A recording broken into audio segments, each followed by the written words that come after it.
যেহেতু ইরান বলছে যে তারা 6 মাস যুদ্ধ চালানোর মতন সক্ষমতা আছে, সুতরাং 6 মাসের রসদ তো লাগবে।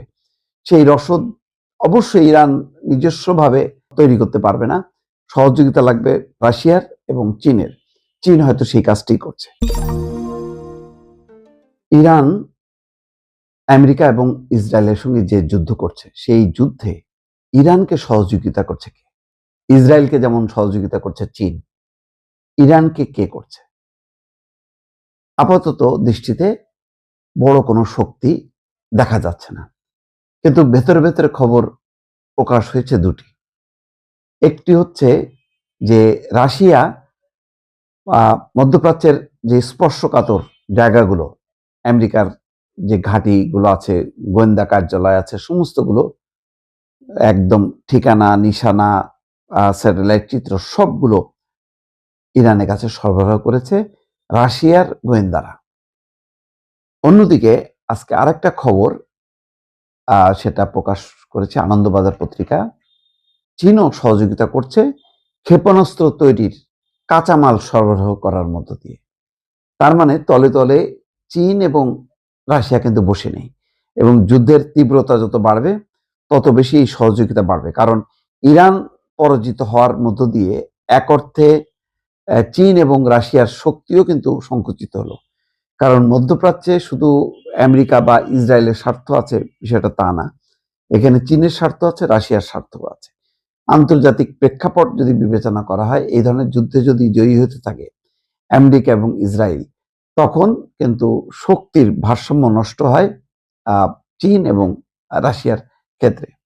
তেমনই একটি ঘটনা ঘটেছে। রাশিয়া জাহাজ দুটির নাম সাবদিস এবং ভার্জিন। সাবদিসে একসঙ্গে 6,500টি 20 ফুট লম্বা কন্টেনার বহন করা যায়, আর ভার্জিন একবারে এমন 14,500টি কন্টেনার নিয়ে যেতে পারে। সম্প্রতি দক্ষিণ পূর্ব চীনের জুহাইয়ে গাওলান বন্দরে জাহাজ দুটি নোঙর করেছিল।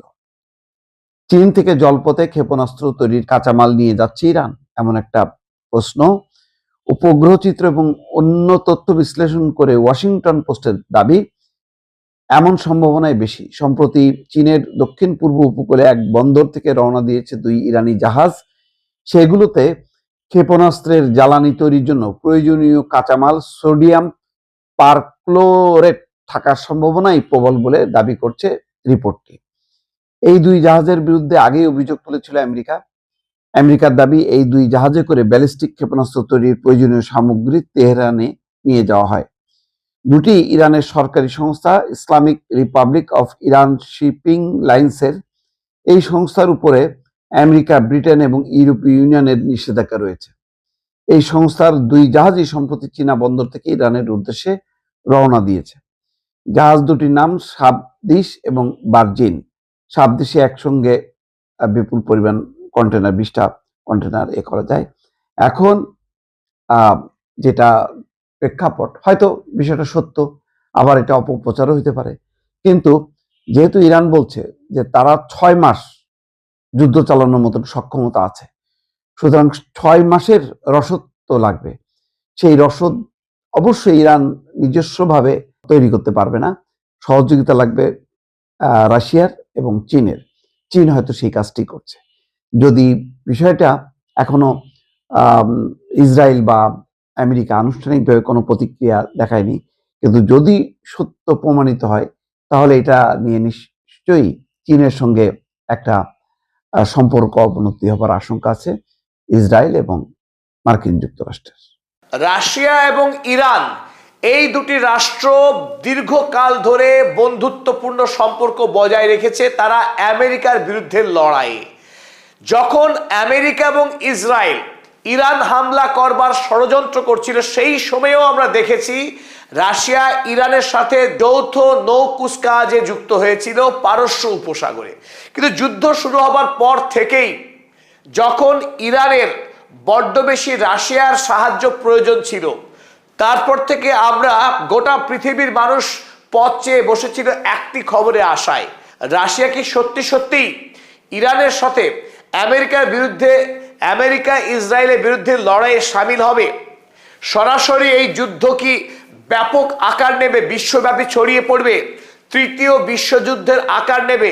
চীন, রাশিয়া, ইরান ঐক্যবদ্ধভাবে আমেরিকা, ইসরায়েল এবং ইউরোপ বা ন্যাটো তাদের বিরুদ্ধে যে বৃহত্তর লড়াই, সেই লড়াই কি দাঁড়া বাঁধবে?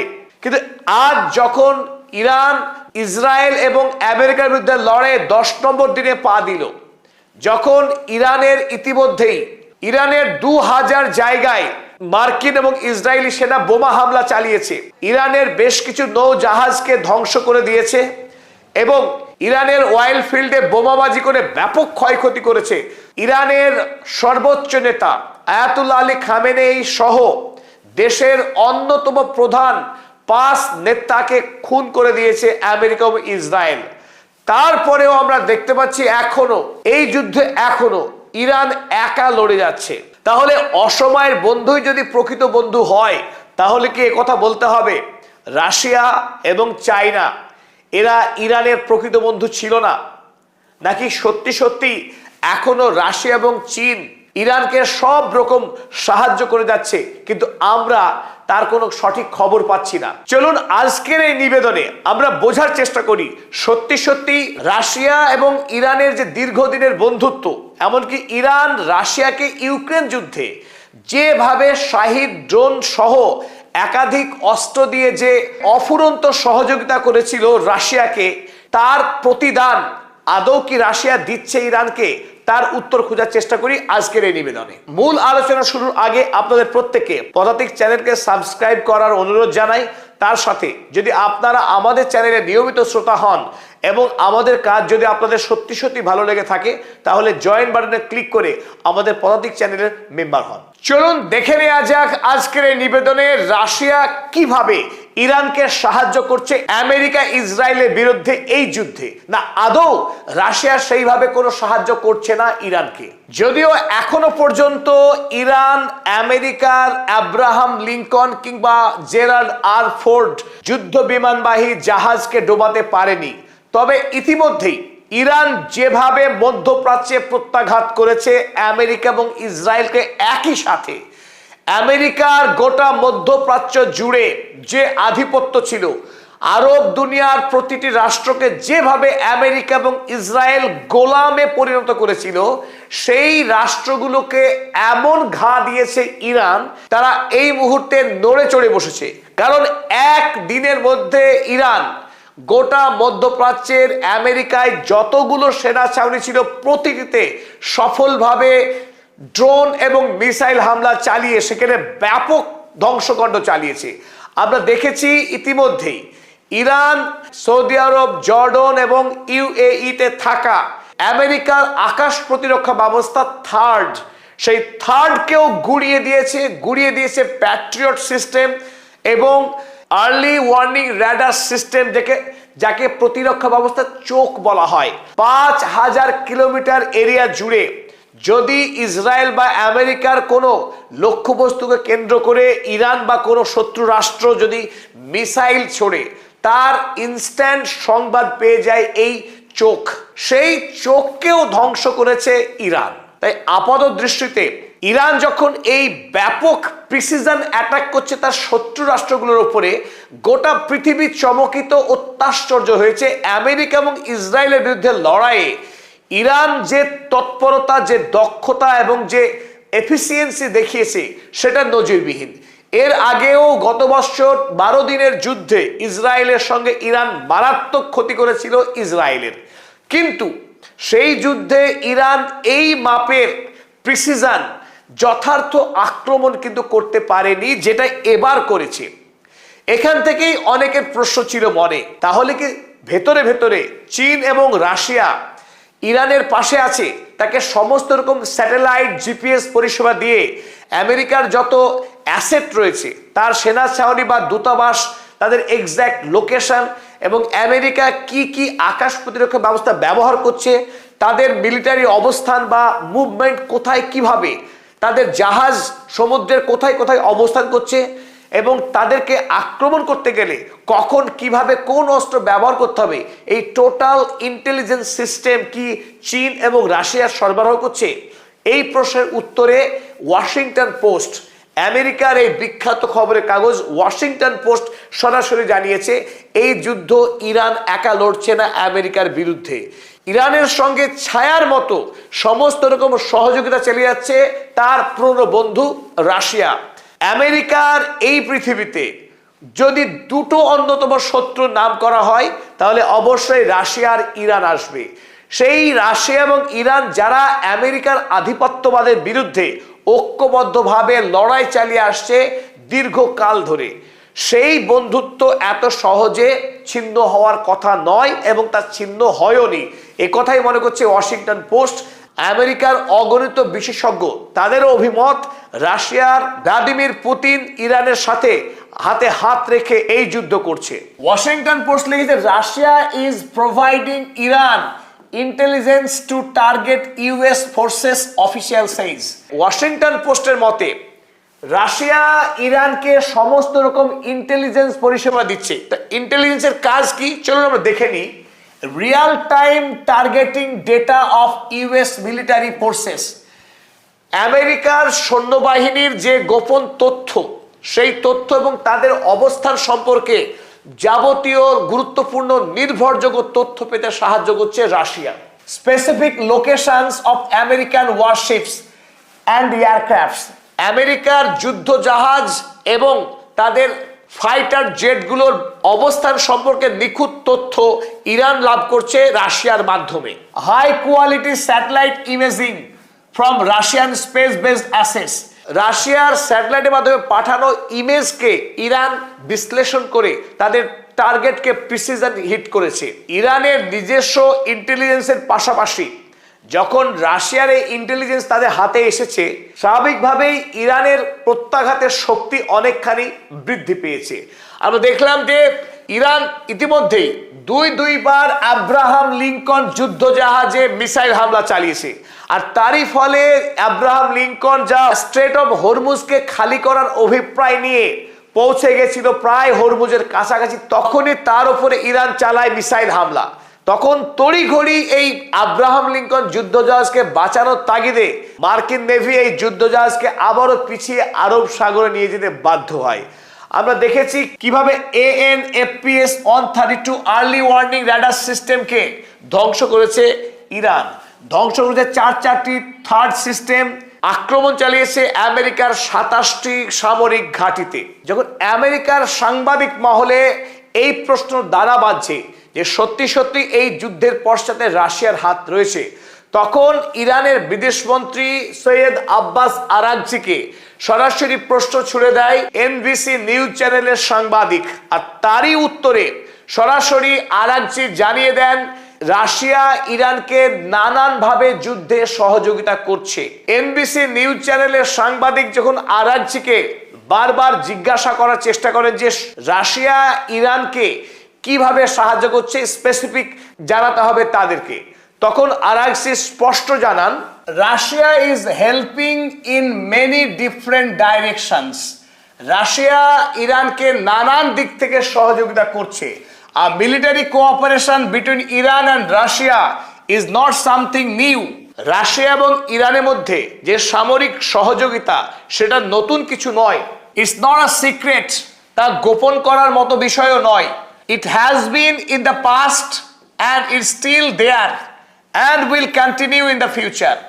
ইরানের সঙ্গে রাশিয়ার যে সামরিক সম্পর্ক অতীতে ছিল, বর্তমানে আছে, ভবিষ্যতেও থাকবে, দৃঢ়তার সঙ্গে আব্বাস আরাগচি জানিয়েছেন। The relationship between Moscow and Tehran is a very good partnership. তিনি তেহরান এবং মস্কোর মধ্যে যে বন্ধুত্ব সেই বন্ধুত্ব অটুট এবং শক্তিশালী, একথা আরো একবার জানিয়েছেন আব্বাস আরাগচি। অর্থাৎ 8ই মার্চ ইরানের সর্বোচ্চ ধর্মীয় নেতা নির্বাচিত হলেন। যুদ্ধকালীন অবস্থায় দেশের মধ্যে যে নেতৃত্ব শূন্যতা ছিল, নেতৃত্বহীনতা ছিল, সেই দুর্বলতা কাটিয়ে ইরান এবার স্থায়ী শক্তিশালী সর্বোচ্চ নেতা পেল। এতে আশা করা হচ্ছে আমেরিকা এবং ইসরায়েলের বিরুদ্ধে যে যুদ্ধ সেই যুদ্ধের গতি আরো ত্বরান্বিত হবে, ইরানের পক্ষে প্রত্যাঘাত আরো অনেক বেশি জোরালো হবে ইসরায়েল এবং আমেরিকার বিরুদ্ধে এই যুদ্ধ। আয়াতুল্লাহ আলী খামেনিকে হত্যা করবার পর আমেরিকা এবং ইসরায়েল তারা ভেবেছিল দেশের মধ্যে যারা বিরোধী গোষ্ঠী তারা তীব্র আন্দোলন শুরু করবে এবং সেই সুযোগে দেশের মধ্যে যে ইসলামিক যে শাসন ব্যবস্থা চালু আছে সেই শাসন ব্যবস্থা তাসের ঘরের মতো ভেঙে পড়বে।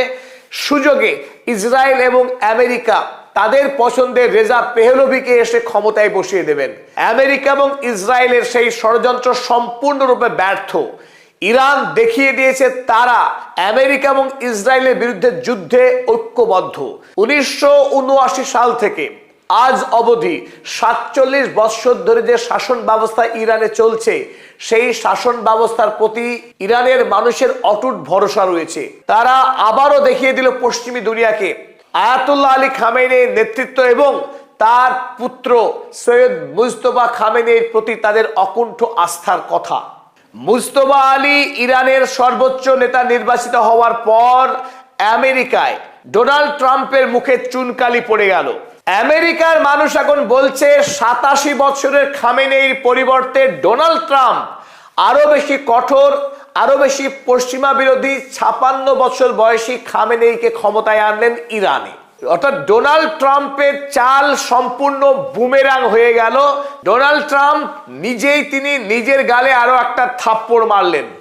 ইরানের কাউন্সিল অফ এক্সপার্টস তারা আয়াতুল্লাহ খামেনির নাম ঘোষণা করবার পর দেশের প্রশাসনিক এবং গণতান্ত্রিক যতগুলো ইনস্টিটিউশন রয়েছে তারা প্রত্যেকেই এই মুজতবা খামেনিকে আনুষ্ঠানিকভাবে তারা স্বীকৃতি দিয়েছে।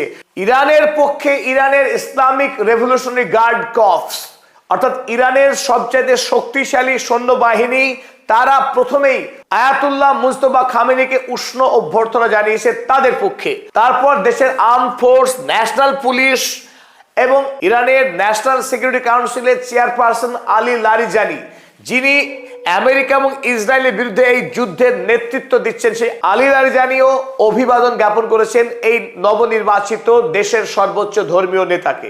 দেশের রাষ্ট্রপতি মাসুদ পেজেশকিয়ান এবং পার্লামেন্টের নেতৃত্বের পক্ষেও এই নতুন নেতাকে সাদরে গ্রহণ করা হয়েছে।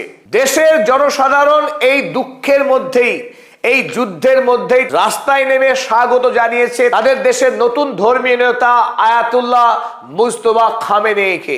এবং তারই মাধ্যমে পশ্চিমী দুনিয়ার যে ষড়যন্ত্র ছিল ইরানের মধ্যে ডিভাইড অ্যান্ড রুল করা, দেশের মানুষকে দুটি ভাগে ভাগ করার যে ষড়যন্ত্র করেছিল সেই ষড়যন্ত্র সম্পূর্ণরূপে ব্যর্থ।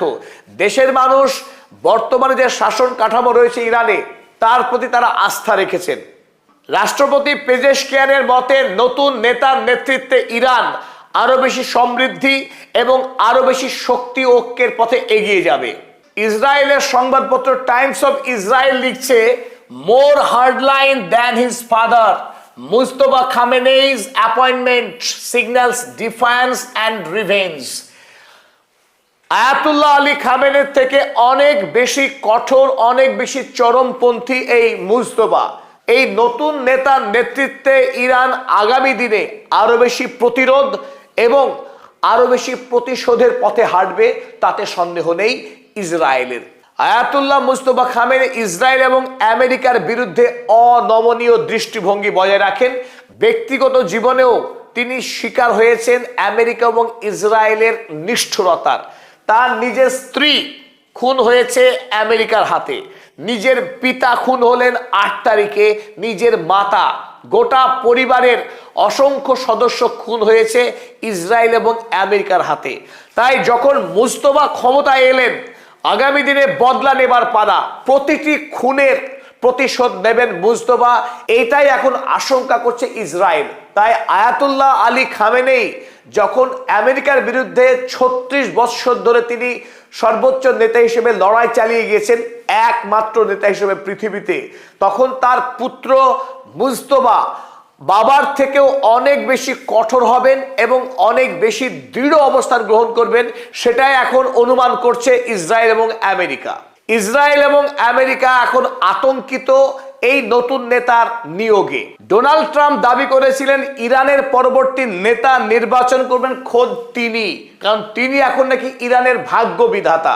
তাই তার গালে সপাটে থাপ্পড় মেরে ইরান দেখিয়ে দিয়েছে যে ইরান একটি সার্বভৌম রাষ্ট্র, তারা আমেরিকার কাছে কোনোভাবেই মাথা নত করবে না আত্মসমর্পণ। তাদের দেশের নেতা তারাই নির্বাচন করবে এবং এমন নেতাকে নির্বাচন করবে যে নেতা আগামী দিনে আরো 6টি রাষ্ট্রপতিকে অতিক্রম করবে, যেভাবে আয়াতুল্লাহ আলী খামেনেই 1989 সাল থেকে ধারাবাহিক 2026 সাল পর্যন্ত আমেরিকার 6 রাষ্ট্রপতিকে অতিক্রম করে দাঁড়িয়েছিলেন বীরের মতো। সেইভাবেই মুজতবা নতুনভাবে নির্বাচিত হলেন। ডোনাল্ড ট্রাম্প তো দুধ ছাড়, তারপরে আরো বহু রাষ্ট্রপতি আসবে যাবে, মুজতবা ক্ষমতায় দাঁড়িয়ে থাকবে। সেই প্রত্যয় নিয়েই ইরান তাদের নতুন নেতা নির্বাচন করেছে। ডোনাল্ড ট্রাম্প তিনি জানিয়েছেন আই অ্যাম নট হ্যাপি, কারণ ডোনাল্ড ট্রাম্প বলছেন তিনি খুশি নন। তার সঙ্গে কথা বলেনি ইরানের মানুষ, ইরানের নেতারা তার সঙ্গে আলোচনা না করেই এই মুজতবাকে নেতা নির্বাচন করেছে, সুতরাং তিনি অখুশি। আর এও জানিয়েছেন তিনি does not get approval from US, he is not going to last long. যে আমেরিকার কাছ থেকে অনুমতি নেয়নি। এত বড় ধৃষ্টতা, এত অধ্যত্ত এই ডোনাল্ড ট্রাম্পের, তিনি বলছেন ইরানের উচিত ছিল তার কাছ থেকে অনুমতি নেওয়া। বরং এই মুহূর্তে ইরানের যে সরকার চলছে, সেই সরকার গত 8 দিন যুদ্ধ চালিয়েছিল স্বতন্ত্রভাবে, কোনো সেন্ট্রাল ইউনিটি সেই অর্থে ছিল না। যদিও অন্তর্বর্তী সরকারের নেতৃত্ব দিচ্ছিলেন আলী রেজা আরাফি এবং যুদ্ধের নেতৃত্ব দিচ্ছেন আলী লারিজানি, তবুও যেহেতু সর্বোচ্চ নেতা দেশে ছিল না, সেই ক্ষেত্রে একটা নেতৃত্বের শূন্যতা ছিল। এবার সেই নেতৃত্বের শূন্যতার অভাব দূর হলো এবং মুজতবা এমন একজন ব্যক্তি, মুজতবা এমন এক নেতা যাকে এই মুহূর্তে ইরানের প্রতিটি এন্টিটি তাকে শ্রদ্ধা করে, তাকে গভীরভাবে সম্মান করে। তাই এই মুহূর্তে ইরান আরো বেশি শক্তিশালী হলো, আরো বেশি ঐক্যবদ্ধ হলো। আমেরিকা এবং ইসরায়েলের বিরুদ্ধে লড়াইয়ে তারা আরো বেশি আগ্রাসী হবে। এবং যেটা আসার কথা, এতদিন ধরে ইরান তার যে পারমাণবিক কার্যক্রম চালাচ্ছিল, অথচ এখনো পর্যন্ত তারা সফলভাবে পারমাণবিক অস্ত্র তৈরি করেনি, তার নেপথ্যে একটি কারণ ছিল। আমরা জানি আয়াতুল্লাহ আলী খামেনেই তিনি ব্যক্তিগতভাবে পারমাণবিক অস্ত্র তৈরির বিরুদ্ধে ছিলেন। তার প্রয়াণে এবং মুজতবা নতুন নেতা নির্বাচিত হবার পর দেশের মানুষ একটি স্বপ্ন দেখছেন যে এবার ইরান পারমাণবিক বোমা বানাবে। কেন? তার কারণ এই মোহাম্মদ ইয়াজদি, আমরা আগেই দেখিয়েছিলাম আপনাদেরকে, মোহাম্মদ ইয়াজদি তিনি ইরানের পরমাণু বোমের প্রবক্তা। তিনি সারা জীবন দাবি করে এসেছিলেন যে ইরানের উচিত পারমাণবিক বোমা তৈরি করা এবং তাতে ইসলামের সঙ্গে কোনো বিরোধ নেই। তিনি কাউন্সিল অফ এক্সপার্টসের চেয়ারম্যান ছিলেন, আয়াতুল্লাহ খামেনির অত্যন্ত স্বজন বন্ধু ছিলেন। আরো বড় পরিচয়, এই মোহাম্মদ ইয়াজদি তিনি মুজতবা অর্থাৎ নতুন নেতার শিক্ষক ছিলেন। ব্যক্তিগত জীবনে মুজতবা মোহাম্মদ ইয়াজদিকে গভীরভাবে শ্রদ্ধা করেন এবং তার আদর্শকে মেনে বড় হয়েছেন। তাই তিনি যখন দেশের সর্বোচ্চ নেতা নির্বাচিত হলেন, ইরান খুব শীঘ্রই পারমাণবিক অস্ত্র বানাবে তার নেতৃত্বে, এটাই আশা করছে দেশের মানুষ। সবাইকে ধন্যবাদ রইল আমাদের সঙ্গে থাকার জন্য। আমাদের পদাতিক চ্যানেল সাবস্ক্রাইব করুন, লাইক শেয়ার কমেন্ট করুন এবং যদি আমাদেরকে সাপোর্ট করতে চান তাহলে জয়েন বাটনে ক্লিক করে মেম্বার হয়ে যান।